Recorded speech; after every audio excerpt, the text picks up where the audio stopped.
Listo. Por favor, me pueden... bueno, esperemos que hay gente se conecte nuevamente. Bueno, entonces estábamos viendo la falsificación. Entonces, en la falsificación vamos a ver palabras que nosotros siempre hemos utilizado como nuestras, pero que tal vez nunca habíamos profundizado en su significado. Entonces, tenemos aquí cristianismo. Nosotros siempre hemos hablado de cristianismo y nunca de cristiandad. Des en cuenta. Cuando nosotros estamos hablando de cristianismo, estamos hablando de la ideología. Cuando nosotros estamos hablando de cristiandad, estamos hablando de la comunión. ¿Sí? Es como suelo poner el ejemplo de un cantante famoso, ¿sí? Al que nosotros siempre hemos querido conocer. Entonces, un cantante que yo sé dónde vive, cuándo nació, cuándo cumple años, en dónde está, cuál es su itinerario, dónde tiene los próximos conciertos, pero no tengo ninguna relación con él, nunca lo he visto, nunca le he hablado, esa persona está allá y yo acá. Todo lo contrario pasa cuando yo tengo una comunión o una relación con esa persona, nos llamamos, salimos a comer, creamos amistad. Es exactamente eso de lo que estamos hablando con Dios, ¿cierto? El cristianismo es toda la filosofía sin la comunión con Cristo. Ahora pónganme atención acá. Más abajo dice relación. Y nosotros muchas veces hemos dicho, el cristianismo es nuestra relación con Dios. Pero la relación es una, les voy a poner otro ejemplo. Han visto que muchas veces una persona cuando es acusada por un delito, lo pueden acusar simplemente por conocer a la persona que fue el autor intelectual o material, simplemente porque le habló, porque tenía alguna relación con él. Eso es relación. Relaciones que usted puede ser involucrado con otra persona, ¿sí? Alguna vez se hablaron. Yo tengo un primo en tercer, cuarto grado, hijo de la tatarabuela de mi tío por allá. Tengo una relación con él, somos familiares, pero nosotros nunca hemos hablado. Sabemos porque debe tener 6 meses, ¿sí? Entonces, tengo una relación con, pero no tengo comunión con. Ahí es donde está la diferencia, ¿sí? A mí me pueden relacionar con Dios porque hablo de Dios, y yo en mi interior o en mi cuarto secreto de no tener comunión con Dios, ¿sí? Ahí es donde está la diferencia. Nosotros debemos tener comunión, no simplemente una relación. La religiosidad, que es esas leyes de más de las que dice la Biblia que es la religión. Cuando nosotros miramos, creo que es Santiago el que dice que la verdadera religión simplemente es, ¿alguno lo ha leído alguna vez? ¿No? ¿Cuál es la verdadera religión? ¿Sí? Y nosotros estamos muy tentados a empezar a seguir tradiciones, siempre se ha hecho así, siempre lo hemos, el legalismo, ¿sí? Cuando nosotros llevamos a la máxima, lo que hacían los fariseos, ¿sí? Decía Jesús, ustedes diezman el comino y la menta, que son polvitos, pero no le pueden dar a sus padres, ¿sí? Que es el mandamiento real por el cual se hizo eso, ¿cierto? Depender de los hombres, o hacer de nuestras iglesias corporaciones, o tener dentro de nuestras iglesias otras creencias que no están basadas en lo que dice la Biblia, ¿sí? Y que son cosas a las cuales nosotros tendemos a hacer. Eso en cuanto a iglesia. Entonces, ¿nosotros qué debemos hacer? Evaluarnos nosotros mismos en cuanto a qué es lo que nosotros estamos pensando y a qué es lo que estamos creyendo verdaderamente, si no estamos cayendo en una de estas. Ciencia y educación. Entonces dice que está centrada en Dios. La educación y la ciencia debe ser una revelación. ¿Ustedes cuando eran estudiantes no les pasaba que estudiaban, repasaban y luego se les olvidaba? ¿Sí? Eso es porque no pasaba esto. Dice que acá debe ser una revelación. Es decir, cuando yo descubro algo, no se me olvida. Porque digo, entonces esto era así. Entonces, esta es la causa por la cual pasan estos resultados. ¿Sí? Yo lo descubro, no se me olvida. Si yo me aprendo la fórmula de que 1 más 1 es igual a 2, pero no lo entiendo porque 1 más 1 es igual a 2, entonces yo puedo decir el resultado correcto, pero sin embargo no entenderlo. La educación es providencial, o sea, Dios tiene un propósito con eso.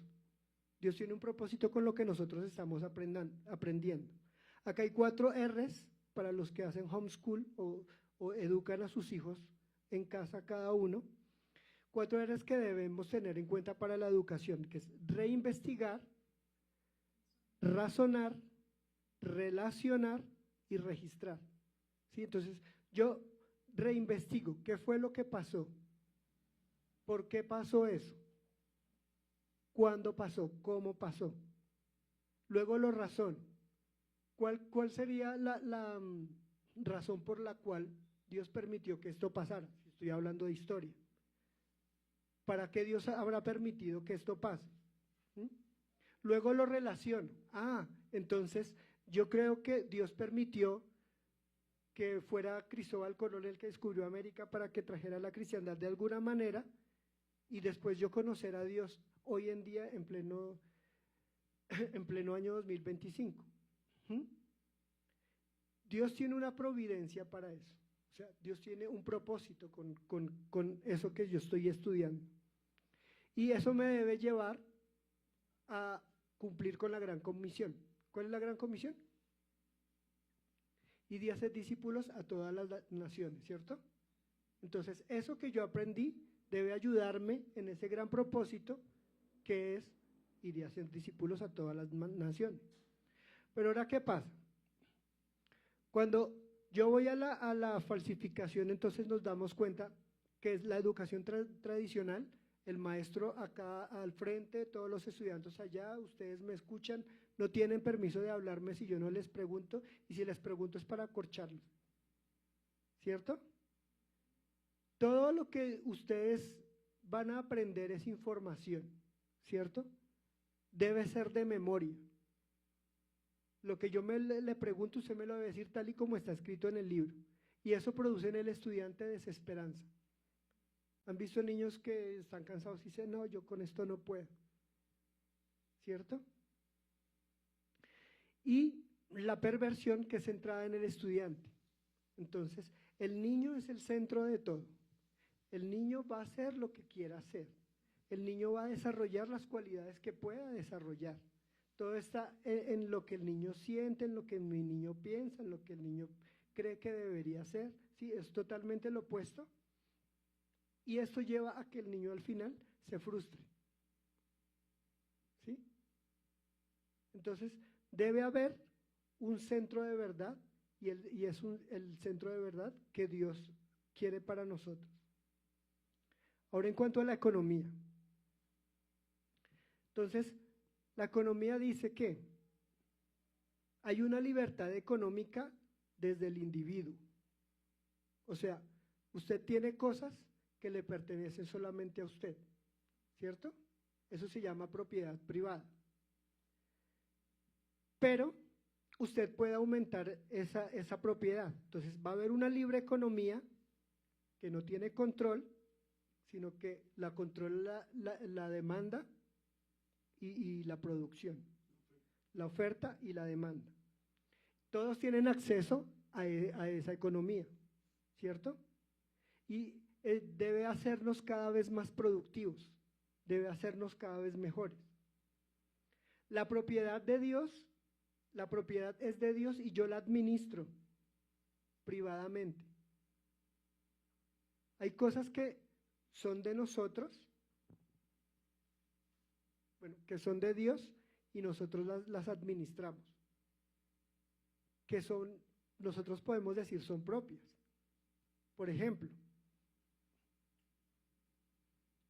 cuando yo, desde lo más mínimo, arreglar el cuarto, tender su cama.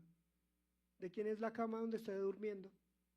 Suya, ¿cierto? ¿Quién tiene que administrar esa cama? Usted, ¿cierto? Si usted la administra bien o la administra mal, ¿a quién le va a dar cuentas al final?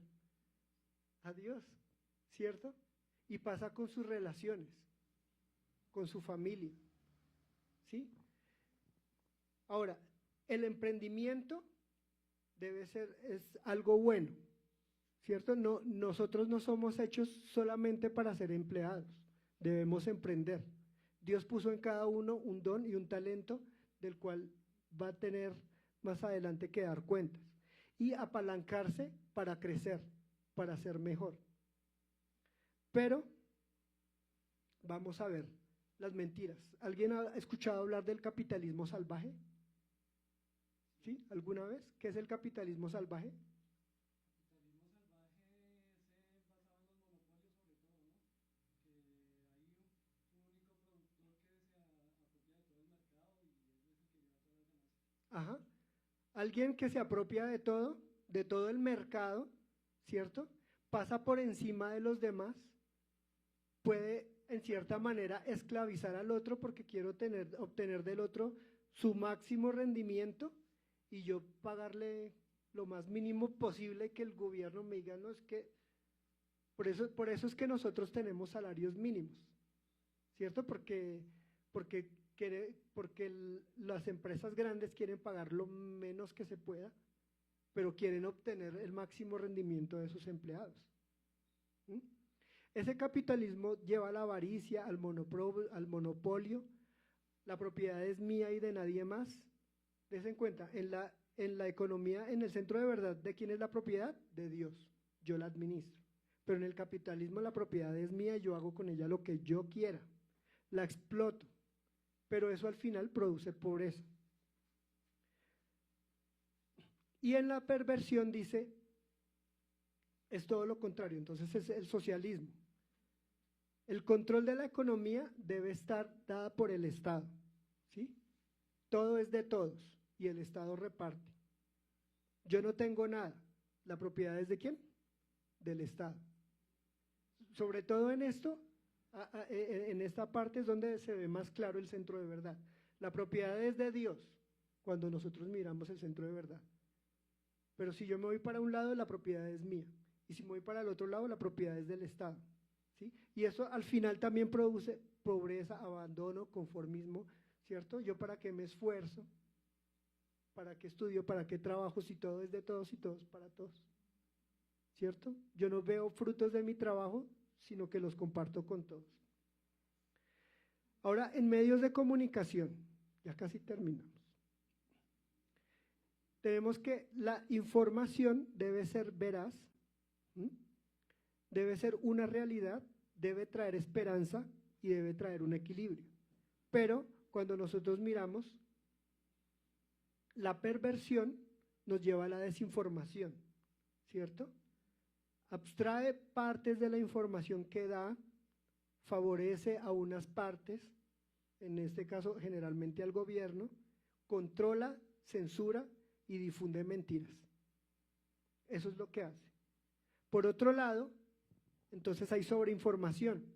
Entonces dan todo el tiempo información de una cosa, de la otra, del último minuto, de lo que acaba de pasar. Entonces cada noticia es más importante que la anterior y tapa la que anterior. ¿Y qué fue lo que pasó hace 10 minutos?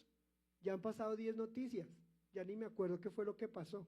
Entonces no puedo yo juzgar o evaluar qué es lo que es realmente importante, ¿cierto? Y qué es lo que realmente me afecta y cuánto me está afectando. Entonces viene el amarillismo, ¿no? La exageración, mostrar la sangre, difundir miedo. Todo lo que yo muestro o lo que muestran los medios es por el rating, por el dinero, ¿cierto? Y finalmente también terminan controlando a las personas. ¿Cuánto de lo que nosotros escuchamos en los medios lo estamos creyendo? ¿Y cuánto afecta nuestra forma de pensar? Cuando estuvimos en la época de pandemia, ¿se acuerdan de la época de pandemia? ¿Se acuerdan de esos bellos tiempos en que compartíamos en familia? Y decían, llegó un momento en el que los psicólogos decían, no miren más noticias, no mire más televisión, apague eso un rato, ¿cierto? Porque eso que usted está escuchando lo está haciendo perder su salud, ¿sí? Entonces nosotros mismos tenemos que ponerle un control a lo que nosotros mismos escuchamos. Ahora en artes, celebraciones, deportes, recreación. Es glorificar a Dios con lo que nosotros hacemos, con nuestros dones y talentos, ¿sí? Debe ser una expresión para glorificar a Dios, que exprese virtudes, que sea estética, que sea una verdad, que lleve a la justicia y muestre la belleza, ¿sí? Que muestre el gozo y la alegría, ¿sí? Eso debería ser la manera en que nosotros acogemos el arte, los deportes y la recreación, pero vamos a ver qué es lo que pasa en la realidad. Entonces, hay una desinhibición. ¿Qué es desinhibirse? Que a nadie le da pena nada, ¿no? Lo hago por capricho, ¿cierto? Es una expresión del autor, entonces yo muestro lo que yo quiero, lleva a la inmoralidad, al deseo, ¿cierto? Celebra el mal. No sé si ustedes han visto los últimos videos de los carnavales, sea de donde sea. Carnaval de Barranquilla, carnaval de blancos y negros, acá hay un carnaval al diablo, ¿sí lo han visto? De Río Sucio. ¿Sí? Y todo eso es desinhibición, inmoralidad, hacen lo que se les da la gana, ¿cierto? Y la otra parte, la perversión, el control social, ¿cierto? Un contexto de expresión que lleva a la rebeldía, un mensaje malvado, pero al final también celebra el mal. Tanto el uno como la falsificación, como la perversión, ambos van a terminar celebrando el mal de alguna manera, ¿cierto? Y pueden terminar engañándonos. Ahora, esta parte yo quiero hacer énfasis, y si me están escuchando músicos o deportistas, la influencia que ellos tienen es demasiado, demasiado importante. Es muy grande. ¿Por qué? ¿Ustedes se acuerdan en la Universidad Nacional? La Plaza Grande, ¿cómo se llamaba? La Plaza del Che, ¿cierto? Y habían canciones al Che. ¿Y quién fue el Che? Un guerrillero, ¿cierto? Alguien que mató muchas personas, alguien que derramó mucha sangre injustamente. Pero las canciones dicen que fue por la libertad, ¿cierto? Que fue para que Latinoamérica, Cuba, fuera libre y todo eso, ¿cierto? Ellos tienen ese poder de hacer ver lo malo como bueno, ¿cierto? Y entonces aquí tenemos los dos polos, o las dos, la falsificación y la perversión, que pueden llevar a una persona a hacer lo malo en ambos casos, engañado o conscientemente. Y los músicos y las personas que influyen, los artistas, los actores, tienen una influencia demasiado grande en las masas, en las juventudes. Y es donde nosotros deberíamos, como iglesia, no estoy hablando solamente de Sin Muros como denominación, sino como iglesia todos deberíamos permear esa parte esa esfera de la sociedad, que es una de las más importantes. Ahora, el gobierno civil. Y tenemos la república, que es el principio con el que Dios a nosotros nos estaba hablando. Principio de representación. Hay tres poderes bajo Dios y la forma dual del gobierno. Yo quiero que ustedes me ayuden con las citas, muy rápido porque las quiero ver. Si hay alguien que pueda leer Éxodo 18, 21.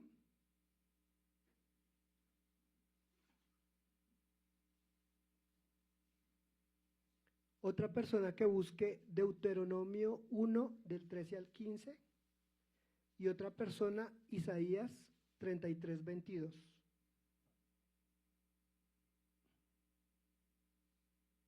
Si lo tienen, por favor, diga ya. Éxodo 18, 21, ¿qué dice?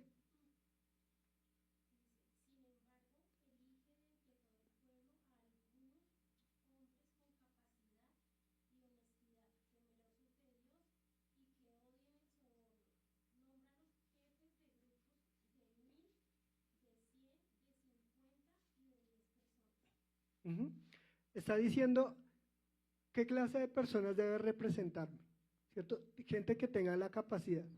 Pero entonces, a mí ¿quién puede mandar sobre 10 personas? ¿Cómo se llamaría un jefe de 10 personas? Un jefe de familia, ¿cierto? Alguien que tenga debajo, que tenga sus hijos, sus nietos, sus nueras, sus yernos, ahí fácilmente ya tiene 10 personas, ¿cierto? Entonces, esa persona ya representa a 10, ¿cierto? Alguien que represente a 50, una familia más grande, un barrio, una localidad, ¿cierto? La cuadra, cuando se organizan las cuadras, los conjuntos, los apartamentos, ¿cierto? Hay uno que me representa y ese uno que me está representando va a ver por qué los intereses míos se vean guardados, mi propiedad privada, mi seguridad y esas cosas. Ahora, Deuteronomio 1, 13 al 15, ¿quién lo tiene?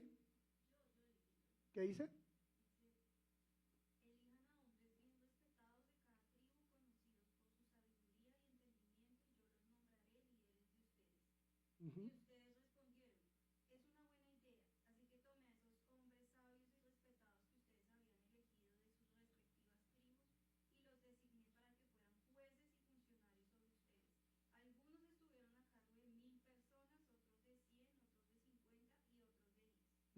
Acá entonces nos da unas características. Deben ser ¿qué? Sabios y respetados, ¿cierto? Y cuando nosotros miramos noticias de las personas que nos gobiernan, sabios y respetados, en el nombre de Jesús. Isaías 33, 22, ¿quién lo tiene? ¿Qué dice? Pues el Señor es nuestro juez, nuestro legislador y nuestro rey. Él cuidará de nosotros y nos salvará. Entonces, ahí estamos viendo que los tres poderes del poder público nacen en Dios, ¿cierto? Él es nuestro juez, o sea, rama judicial. Él es nuestro legislador, ¿cierto? O sea, rama legislativa. Y Él es nuestro rey, o sea, el ejecutivo, el que hace, ¿cierto? Y todos esos tres poderes, antes de que me digan que fueron los griegos o que fue la democracia romana y todo eso, no, fue Dios y fue en Dios que nacieron. Dios fue el que los creó, Dios fue el que los propuso antes que los hombres. Y en Mateo 22, 35, ¿qué dice? ¿Les dije que lo buscaran? ¿No?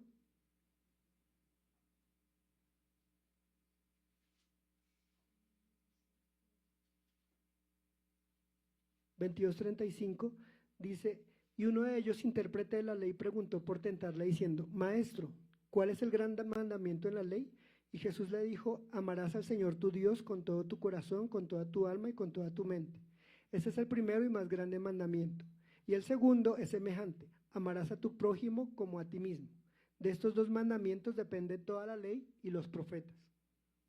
Entonces, toda la ley, la forma dual del gobierno, es que yo respondo ante Dios pero también soy responsable de las personas que están a mi alrededor, ¿cierto? Si yo les muestro amor al prójimo, si yo veo por el bienestar del otro, también hay alguien que va a estar viendo por mi bienestar y hay alguien que va a estar velando por mí, ¿cierto? Y en ambas formas le tenemos que dar cuentas a Dios. Ahora, una de las mentiras es la tiranía, o sea, no hay representación. Hay solamente una persona que manda de una manera autoritaria, oprime a los demás, los esclaviza y hay una dictadura. Y hay una mentira que es la perversión.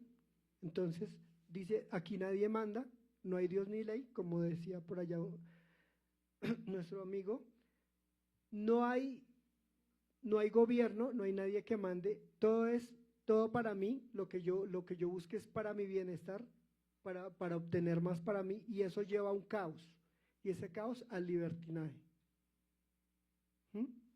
Entonces, en todas las esferas podemos ver que esta herramienta se puede utilizar.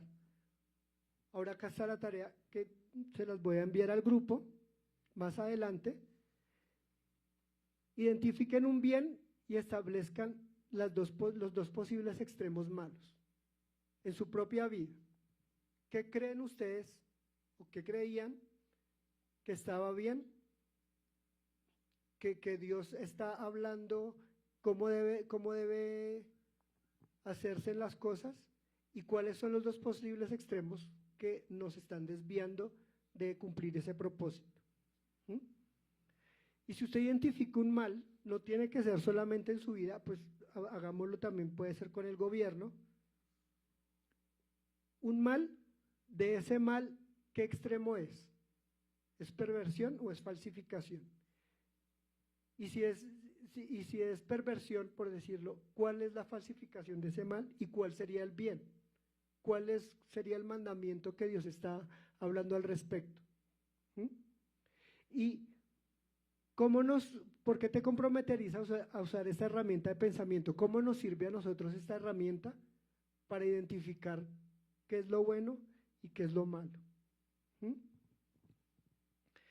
Entonces, vamos a orar para terminar. Les doy muchas gracias por estar aquí. Y sobre el libro, bueno, la pregunta sobre el libro va a estar ahí. ¿Alguien de ustedes tiene el libro ya, sí? ¿No? ¿Quién falta por el libro? En busca de la República Hebrea. Las tareas las estamos haciendo, hay una parte sobre el libro. ¿Por qué el libro es importante? Porque entonces da fundamentos de gobierno que nosotros debemos tener aquí presentes para cuando sean los momentos de elegir y contrastemos con lo que nos están ofreciendo, ¿sí? Cuando el señor político, el señor candidato venga a decirle, yo les propongo esto y esto y esto, entonces vamos a contrastarlo con lo que está escrito en el libro y que es conforme a lo que Dios nos ha revelado, ¿sí? De cómo debería ser el gobierno y decimos, sí o no, como que vamos a tener una luz sobre si está bien o no lo que vamos a elegir. Nosotros no vamos a decirles, no tienen que votar por este, no tienen que votar por este, no. Sigue siendo, como siempre, el voto es totalmente privado, personal, pero usted ya va a tener unas herramientas para decir, esta persona sí o esta persona no. Entonces, vamos a orar. Señor, te damos gracias en esta noche, gracias por este tiempo, gracias por permitirnos escuchar algo más de tu palabra, por aprender algo más. Te pedimos que tú nos permitas tener la sabiduría para utilizar esta herramienta de la manera correcta, que en todo lo que nosotros vemos a nuestro alrededor, en todo lo que nosotros pensamos, podamos identificar qué es lo bueno y cuáles son las posibles cosas malas en las que podemos caer, y no permitas que nuestro pie se vaya ni a derecha ni a izquierda de tu camino, sino que podamos permanecer siempre andando recto en tus estatutos y mandamientos. En el nombre de Jesús te damos gracias por esta noche. Amén y amén.